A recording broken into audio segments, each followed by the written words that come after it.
This is a tremendous moment for Jim and your family, and let's just enjoy ourselves for a little while.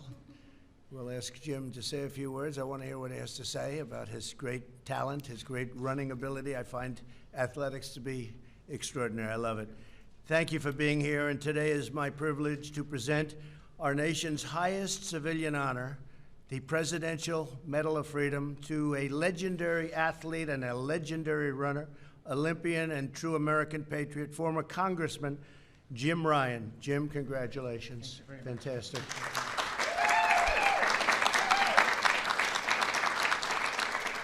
We're joined today by Jim's wife, Ann. Thank you, Ann, very much. Congratulations. And various family members, but his son, where's Ned? Ned, thank you very much. Catherine, thank you very much. And I'm going to ask you to come up and say a few words to both of you, so you better be prepared. You got a lot of news back there. See, I'm being nice today. I don't use the other word in front of the word news. But Jim's journey started with a prayer. After being cut from his church baseball team, I can't believe that. That must have been a bad day, huh? And his junior high basketball team, they probably made a mistake. He asked God for guidance. Jim wanted to know God's plan for him, and he only had one request, that it was something to do with sports. You like sports. That prayer was answered when Jim joined the high school track team. He joined it and had no experience whatsoever. As he said, he didn't really know what he was doing, and he didn't know what he was doing there. In his very first mile race, however, he came in second place to the reigning state champion and a real talented person. Do you ever see him around, by the way? He's still around? Yes, he is. Okay, that's pretty good. He's still saying, what happened? But Jim's first time in running the mile was 4 minutes and 32.4 seconds, so that tells you there's something genetically that's pretty good, right? Because that doesn't happen. 4 minutes, 32.4 seconds, first time he ever ran the mile. That was the last time he ever came in second in a high school race, and after that, Jim was always first. The next year, Jim ran a 3:59 mile and became the first high school athlete in history to smash the 4-minute barrier. That summer, he also competed in the 1964 Tokyo Olympics as the youngest middle distance runner in the world, by quite a bit, actually. In Jim's senior year of high school, he ran against three-time Olympic gold medal winner Pete Snell. He was good, wasn't he, huh? But that was a bad day for Pete. Before the event, Snell reportedly said that he didn't think Jim would really have much of a chance or be much of a factor. Jim soon proved him wrong. With 300 meters left in the race, Jim surged ahead of the pack and swept across the finish line in a fraction. His time, what was your time? 3 minutes and 55.3 seconds. That's not bad, right? It was okay for Not bad. I don't know. What did Pete say? Was he gracious about it? Very gracious. Yeah. But he was a great runner. I mean, he was a great runner. This was also a stand in high school. It right now stands in high school as a record 35 years. It took 35 years to break that record. When ESPN ranked the greatest high school athletes, listen to this. This is incredible. When ESPN ranked the greatest high school athletes of all time, all sports, they listed Jim Ryun as number one. That's not bad for a guy who couldn't make his baseball team, right? That's really an amazing achievement. That's incredible. Jim continued his extraordinary athletic career at the University of Kansas. In 1966, he set his first world record in the mile at a time of 3 minutes and 51.3 seconds, becoming the first American to do so in more than 3 decades. After the race, a young fan ran up to him and asked for his autograph. That fan would soon become his future wife. That was a good autograph. That was Ann. Oh, you two are so lucky that happened, huh? I wonder where you'd be, I guess. That's fantastic. Great, Ann. In 1967, Jim ran an incredible 3.511 mile, which would stand as the world record mile for almost a decade. Jim still describes it as the easiest race he ever ran. Is that right? It was magic. Amazing. It was magic. To this day, it's the last time an American set the world record in the mile, so that was a while ago. What is the world record right now? So you're 351. 343. 343 or so, huh? Okay. It's a long time, right? They've training and lots of other things, right? Well, yeah, some of the other things aren't so good. Ooh. We have breaking news now. This could be the big story today. Forget about it. That's great. But that is some long period of time that he held the record. In 1968, Jim proudly represented Team USA at the Mexico City Olympics and won the silver medal for the 1500. And he competed in 1972 at the Munich Olympics with great distinction. A few years later, Jim retired from running. He had been on the cover of Sports Illustrated 7 times, was ranked Sportsman of the Year in 1966, was inducted into the Kansas Sports Hall of Fame, and received the immortal nickname Master of the Mile, and he was. I remember it. I shouldn't tell you that, but I remember a lot of your races. They weren't even close, actually. In 1975, he founded the Jim Ryun running camps. For the past 45 years, Jim has helped teach thousands of young people to reach their fullest and best athletic potential. He has been a dedicated mentor to campers and shared in the critical importance of a Christian faith. He's very devoted to Christianity. In 1996, Jim was elected to the House of Representatives, and he went on to serve 5 terms in Congress. I wish we had him now. We have some great people in there, though, I tell you. We have some great, dedicated, hard workers, and they've done a terrific job, right? Wouldn't you say, Ned? I think so. Some really great ones. But he served 5 terms from Kansas, 2nd District. He was a principled, committed, very tough, and beloved lawmaker. That's what they said. He was tough and yet beloved. That's a rare combination. Jim has personified the greatness of our country throughout his life, whether he was running on a track race or whether he was doing anything there was, running an office or running for office. He was always the top person. People respected him more. I've heard it for a long time. I'd ask about him, and they'd say when he was in Washington, he was just a respected person.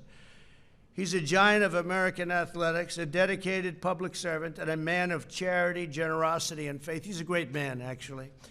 Jim, thank you so much for your unfailing devotion to our country, and congratulations on a lifetime of incredible success, not only athletically. That was obviously a big deal, but what you've done in life and even with your family has been just incredible. So I'd like to congratulate you very much. And before we present you with the incredible, beautiful medal, I'd like to ask maybe Catherine and Ned to come up and say a few words, if you'd like, and talk about your father, please.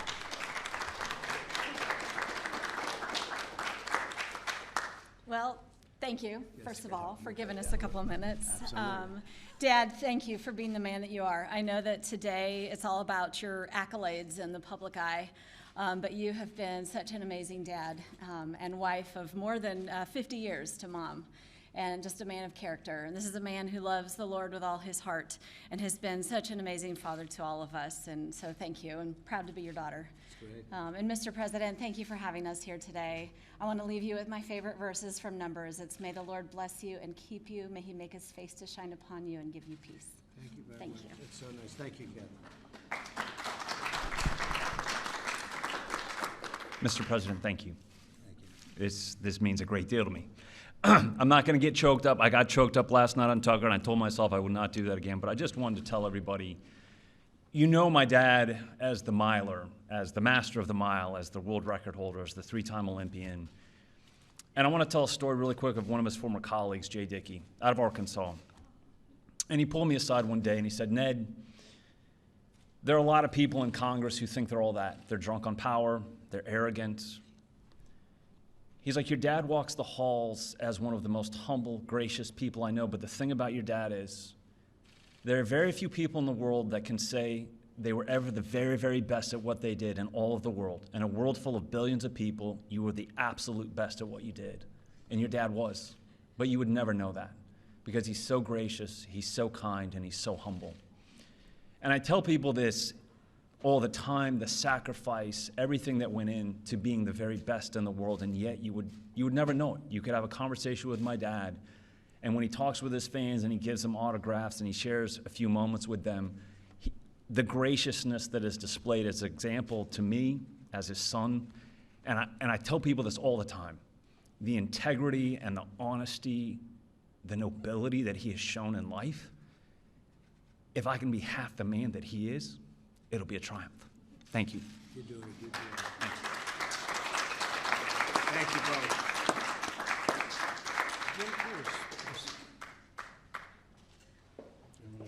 Trade it out here.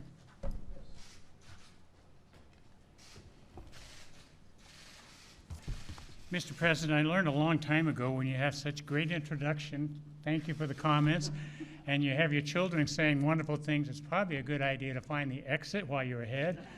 So I am considering that. However, I want to make some few remarks. Mr. President, thank you. On the behalf of my family, which includes my wife of 51 years, and yes, she did chase me down, our children and grandchildren, our dear friends who have traveled far and wide, thank you for bestowing on me this high honor of the Presidential Medal of Freedom. On behalf of them, I accept that and I thank you for this privilege. These achievements we are celebrating began with a simple prayer. You actually talked about that a moment ago. After being cut from the church baseball team, junior high basketball team, and I never made the junior high track team, I began ending each day with this simple prayer. And by the way, I would throw it out there for you that if you're looking for something, this would be a good way to start. Dear God, I'd like my life to amount to something. I believe you have a plan for my life. I'd appreciate your help in figuring it out. And if you could help me out, make a plan would include sports of some kind, I'd really appreciate it. Thank you, and good night. God did show up in a huge way, answering my simple, heartfelt prayer. I finally made my first athletic team, the Wichita East cross-country team, my sophomore year in high school. God gave me a former Marine, Bob Timmons, to coach me. I wasn't even supposed to be at East High School. Southeast High was just down the street from where I live. But as I didn't have plans to go to college, I instead went across town to East High School to go to a Votech school to be a draftsman so I could follow my father and brother and work at Boeing. But as we know, God works in mysterious ways, his wonders to perform, and in my first year of running, I became the national high school record holder. 18 months after starting to run seriously in 1964, I became the first high school boy to run a mile in 4 minutes, a feat which many had thought impossible until Coach Timmons, who we affectionately called Timmy, had me sit with him on a bus ride from Kansas City back to Wichita in my sophomore year. He told me, Jim, I think you can be the first high schooler to break 4 minutes. Being perfectly honest, I thought at the time he might be just a little crazy. Every reality begins with a dream, a seed of inspiration, and Timmy planted that seed, and I wanted to believe him that maybe, just maybe, it was possible. I committed to it, took ownership, and in the blazing hot summer days and in the bitter cold winters of Kansas, began running 100 miles a week, week after week, month after month, many of them run in the dark after school, all to compress those countless hours and thousands of miles into running 4 laps in less than 4 minutes. Not only would I break the 4-minute mile my junior year in high school, several months later, I would find myself pouring every ounce of strength down the home stretch of the 1964 Olympic trials, making the Olympic team at 1,500 meters, winning by mere feet at the age of 17. It was the beginning of an amazing 8 years. I would set the American record in the mile at 18, then would follow Timmy to the University of Kansas wearing the famous pink and blue colors, winning NCAA titles. I can still hear our beloved Pat Timmons cheering me on even today. Pat Timmons and Timmy would become godparents to our children, and Ned would become, let me try that again, they were grandparents to our children, and Ned would be the God's father, son of our daughter. I'll get that out. Let me try that one more time. Godparents to our son, Ned. I would make 2 more Olympic teams, the world record in the mile multiple times, the world record of the 1,500, the world record in the half mile, the indoor world record in the mile and half mile, the American record in 2 miles, and helped set numerous world records, various relay teams. And that's after being cut from the church baseball team, so. This boy from Wichita, Kansas, would one day have written on his name on a piece of wood and buried it in hopes that someday someone might find it and remember him and would make the cover of Sports Illustrated 7 times, all of that before the age of 25. In a day and age when many think it's appropriate to dishonor our flag, I will tell you it is one of the greatest honors and privileges of my life to represent this amazing country and to wear the stars and stripes on my chest while racing in the 60s and 70s. There was such pride and love of country, and I cannot tell you, Mr. President, how much I appreciate your full-throated championing of this great country.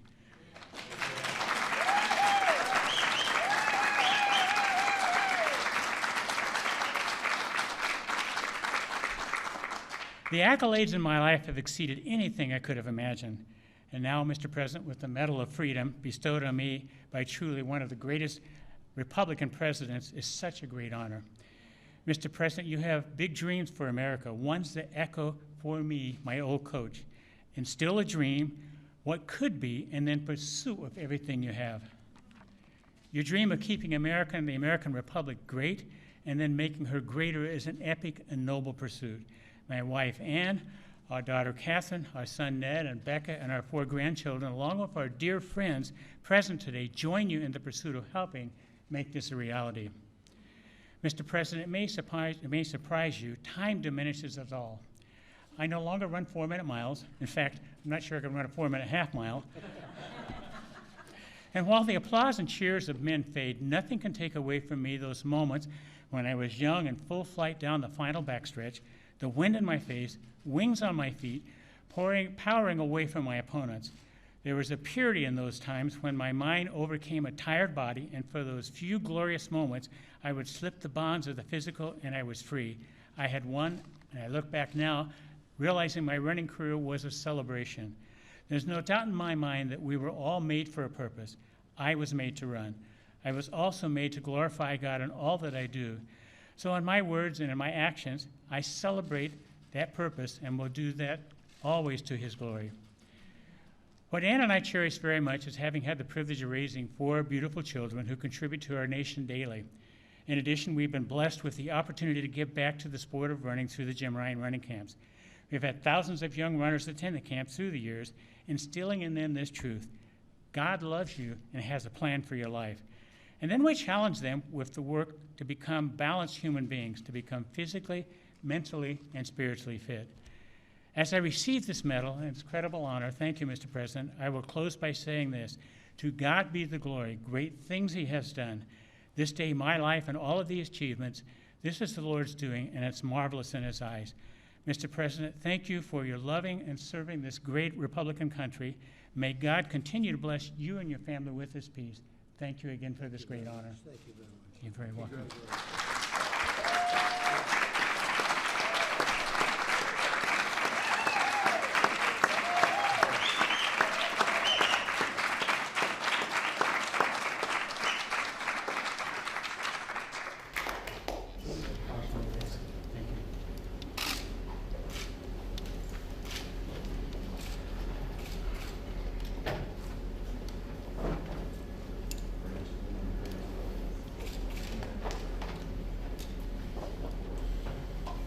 Jim Ryan is a world-class athlete and a highly respected former member of Congress. As one of the best middle-distance runners of all time, he is the last American to hold the world record in the mile run. He proudly represented the United States at the 1968 Summer Olympics, earning a silver medal in the 1,500-meter race. Following his success on the track, Mr. Ryan channeled his patriotism into a noble career in public service, representing the 2nd Congressional District of Kansas for more than a decade, distinguishing himself as a principled conservative. The United States proudly recognizes Jim Ryan for his meritorious contributions to our nation.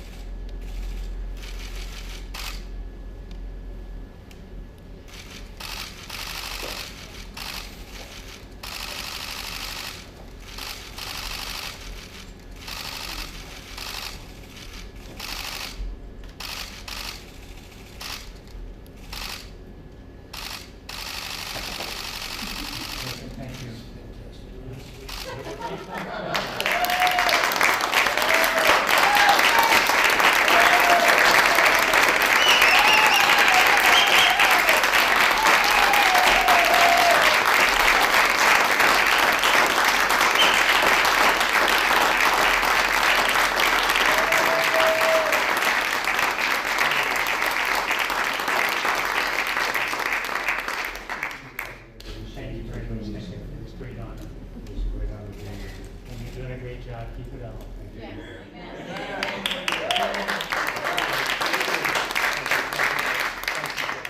Thank you, everyone. Thank you. Thank you.